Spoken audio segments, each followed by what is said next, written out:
আসসালামু আলাইকুম। ওয়ালাইকুম আসসালাম। স্যার কেমন আছেন? জি আলহামদুলিল্লাহ ভালো আছি। আপনি কেমন আছেন? জি আলহামদুলিল্লাহ।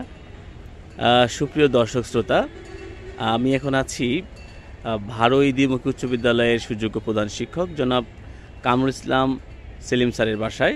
তো স্যারের বাসার সুন্দর একটি ছাদ বাগান করেছেন উনি, যেখানে আসলে ফলজ, ঔষধি এবং বিভিন্ন সবজি জাতীয় অনেক গাছ আমি দেখতে পেলাম।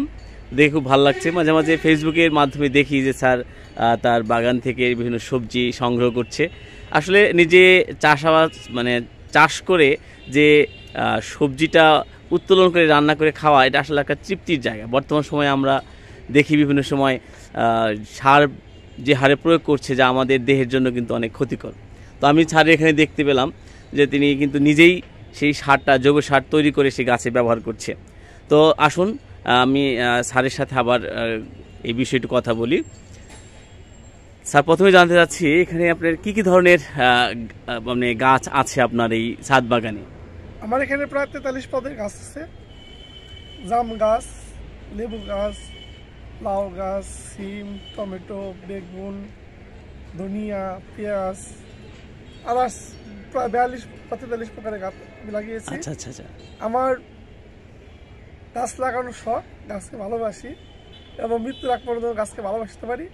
এই তৌফিক যেন আল্লাহ পাক আমাকে দেন, এটাই আমার চাওয়া পাওয়া। আচ্ছা, আপনি যে এখানে যে গাছ রোপণ করেন, এখানে কি ধরনের সার আপনি ব্যবহার করেন বা কিভাবে সেটা তৈরি করেন স্যার, সেটা বলতেন যদি আমাদের। ম্যাক্সিমাম জৈব সার তৈরি জৈব সার ব্যবহার করি। জমির থেকে মাটি সংগ্রহ করি, ফার্মের থেকে গোবর বা মুরগির বীজটা সংগ্রহ করি, পাশাপাশি চার দোকান থেকে চার সংগ্রহ করি, হোটেল থেকে ডিমের খোলসা ভেঙে ওটা সংগ্রহ করি, আর ওই সরিষার খোলগুলো ভিজিয়ে রেখে ব্যবহার করি। পাশাপাশি কিছু জৈব রাসায়নিক সার ব্যবহার করি। ইনশাআল্লাহ আমার প্রত্যেকটা গাছের ফলন ভালো। আপনারা জানতে পারলেন আসলে স্যার কিন্তু অত্যন্ত আসলে গাছগুলো অনেক যত্ন করেন। ব্যস্ততার মাঝেও কিন্তু বোঝাই যায় উনি একজন প্রকৃতি প্রেমী, গাছ প্রেমী, যে গাছের প্রতি তার কিন্তু আলাদা একটা দরদ, ভালোবাসা, মায়া, স্নেহ দিয়ে কিন্তু এই গাছগুলো কি যত্ন করে তিনি কি বড় করে তোলেন। এবং দিন শেষে যখন এই গাছগুলো থেকে ফলন পান, তখন কিন্তু একটা আনন্দের যে একটা অনুভূতি, সেই বিষয়ে স্যার একটু বলতেন আমাকে। জি আলহামদুলিল্লাহ। আমি সকালে আসি, রাত্রেও আসি। আমার বিনোদনের সর্বোচ্চ জায়গা হয়েছে এটা। এখানে আমার অনেক ভালো লাগে। আমি একটা গাছের বীজ রোপণ করি, বেড আছে, এখান থেকে বীজ রোপণ করবো। যখন চারাগুলো বড় হয়, আলাদা ডামের ক্রেট বা ফলের ক্রেটগুলোতে আমি এগুলা রোপণ করি। মাঝে মাঝে গাছগুলো বড় হয়। বড় হওয়ার পরে দেখা যায় ফল আসে, ফুল আসে, ফল আসে। এটা আমাকে অনেক আনন্দ দেয়। এটা আসলেও যারা বাগান করে, বাগান প্রেমীরা বুঝতে পারবে যে বাগানটা মানুষকে কতটুকু আনন্দ দেয়। আমার মনে হয় পরিবারের পরে যদি আনন্দের কোনো জায়গা থাকে, সেটা আমার কাছে বাগান করা বা বাগানের পরিচর্যা করা আমার কাছে মনে হয় বেটার। এবং আপনারা দেখতে পাচ্ছেন আমি এই যে লাউ লাগিয়েছি, এখান থেকে 22টি লাউ সংগ্রহ করেছি। এখন নতুন চারা লাউ আসছে, আশা করি আমরা চিনে লাউগুলো বড় হবে। আসলে সবাইকে দিতে পারবো না, তারপরে যদি কারো ইচ্ছা হয় আসবেন, আমি ইনশাল্লাহ দিব। আর যে মরিচ গাছগুলো লাগিয়েছি, এই মরিচ গাছগুলো আপনারা ভিডিওতে দেখতে পাচ্ছেন কত সুন্দর। এটা আসলেও আমার কাছে নিজেকে অবিশ্বাস্য মনে হয় যে আমি আল্লাহ তাআলার রহমতে এমন চারা রোপণ করতে পেরেছি বা এমন ফলন হচ্ছে। লাউটা দেশীয় লাউ, সারমুক্ত। এই 5টি বেগুন গাছ দেখতে পাচ্ছেন। আমি 8 মাস যাবত এখান থেকে বেগুন সংগ্রহ করছি। 8 মাস। আবার নতুন ফুল আসতেছে, ইনশাআল্লাহ পরেও আমরা সংগ্রহ করতে পারবো। আমি আমাদের কলা, খোল, ভাত, পচা ভাত এখানে দেওয়া আছে, পর্যাপ্ত উৎকৃষ্ট মানে সার তৈরি হয়। এই চা পাতা এখানে লাগানো আছে, ওইখানে রাখছি হলো সার মিশ্রিত মাটি। এখানে দেখেন যে আমি যে ডিমের খোসা ব্যবহার করি সারের মধ্যে, ডিমের খোসা আমার ফলন বৃদ্ধি করে, ফুল ঝরা রোধ করে। এই যে ছোট সিম গাছ, আপনারা খেয়াল করেন কি পরিমাণ সিম এখানে আল্লাহ পাক দিয়েছেন। এটা আসলে না দেখলে অনেক বিশ্বাসই করবে না। প্রায় এখানে তো মনে হয় আমার যে প্রায় বড় হলে 1 কেজি সিম আমার 1 হাত জায়গার মতো হয়ে যাবে, 1.5 হাত জায়গার মতো হয়ে যাবে ইনশাল্লাহ। ওই নিচে আমি লাগিয়েছি করমচা গাছ। এই আজকেও সকালে এখান থেকে আমি কি তুলছি, করলা উঠিয়েছি, অনেকগুলো করলা পেয়েছি। আপনারা দেখতে পাচ্ছেন এই ছাদে অনেকগুলো লাউ ধরছে, পাশাপাশি ফুল একটা ফুল গাছে লাগিয়েছি বিনোদনের জন্য। এই পাশে তো পেয়ারা গাছটা অনেক দেশি পেয়ারা, অনেক বড় মানের পেয়ারা, ভালো মানের পেয়ারা, এটা আমাকে ভালো লাগে। এই যে গাছটা দেখতে পাচ্ছেন এটা মালটা, এত মিষ্টি, এটা আসলেও বিশ্বাসই করা যাবে না। আমি নিজে বিশ্বাস করতে পারি না যে এই ধরনের গাছ এত সুন্দর মালটা এই মাটিতে ফলন সম্ভব হবে। আর আমার পরিবারের লোকজনের পছন্দ অ্যালোভেরা। আমি একটা কুড়িও বা গাছ থেকে কতগুলো অ্যালোভেরা লাগিয়েছি, এগুলো ফলন বৃদ্ধি পাচ্ছে। যদি কারো প্রয়োজন মনে হয় আমার কাছ থেকে চারা ফ্রি চারা সংগ্রহ করতে পারবেন, আমি সাধ্যমতো চেষ্টা করবো। অ্যালোভেরা, পাথরকুচি গাছের চারা আমাকে অধ্যাপক আনোয়ার স্যার আমাকে ড্রাগন গাছের চারা দিয়েছিলেন, স্যারকে আমি ধন্যবাদ জানাই। পাশাপাশি আমার পরিবারের পক্ষ থেকে পরিবারের লোকের উৎসাহ অনুপ্রেরণা না পেলে এটা কখনো সম্ভব না।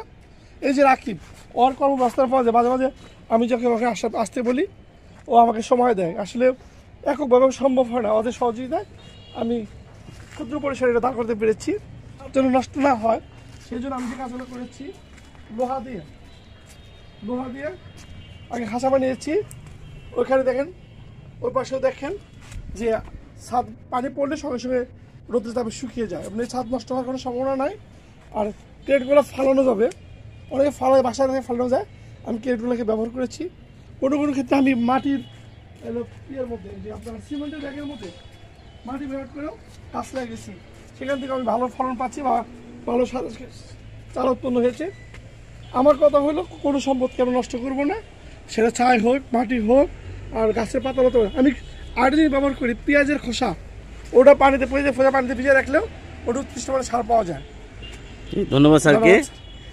আসলে আমরা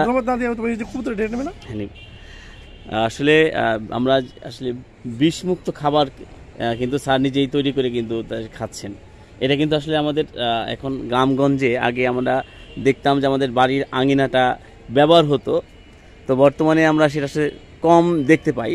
আশা করি স্যারের মতো যারা এরকম আছেন বাড়িতে ছাদ ফাঁকা পড়ে আছে, আপনারা কিন্তু অনুপ্রাণিত হতে পারেন আর কি ছাদের এই সুন্দর কর্মযোগ্য দেখে। তো দেখতে পাচ্ছেন পুরো ছাদের একটা অংশ কিন্তু গাছে ভরা। আসলে বিকেলে প্রকৃতির যে ছোঁয়াটা আমরা কিন্তু মনে হয় তারা এখান থেকে নিতে পারেন, বাইরে আসলে না গেলেও চলে। তো আমাদের নগরায়নের ফলে কিন্তু প্রচুর গাছপালা কেটে ফলে কিন্তু আমাদের যে অক্সিজেন সেটা কিন্তু কমে যাচ্ছে। তো আপনার বাড়ির আঙিনায় যদি এরকম একটি আপনার বাগান করতে পারেন তাহলে অবশ্যই আমি মনে করি আমাদের যে অক্সিজেনের যে স্বল্পতা সেটাও লাঘব হয়, পাশাপাশি বিষমুক্ত খাবার তৈরি করে আপনি খাবেন এবং নিজেও সুস্থ থাকবেন এবং পরিবারের সবাইকে নিয়ে সুস্থ থাকবেন আশা করি।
তো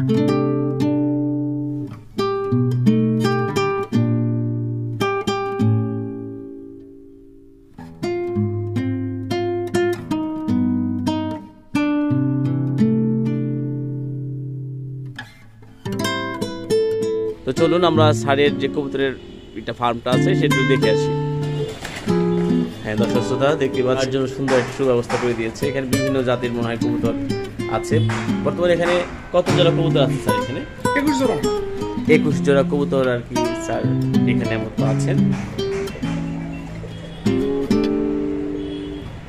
আসলে স্যার অত্যন্ত পরিশ্রমী, বোঝাই যায়।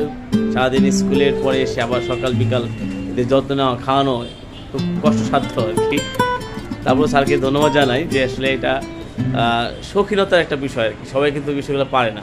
এখন দেখছেন বা পরবর্তী দেখবেন, সবার জন্য শুভকামনা, সবার সুস্বাস্থ্য ও দীর্ঘায়ু কামনা করে এবং স্যারের জন্য অনেক অনেক শুভকামনা জানিয়ে আজকের মতো আমার এই ভিডিও এখানে শেষ করছি।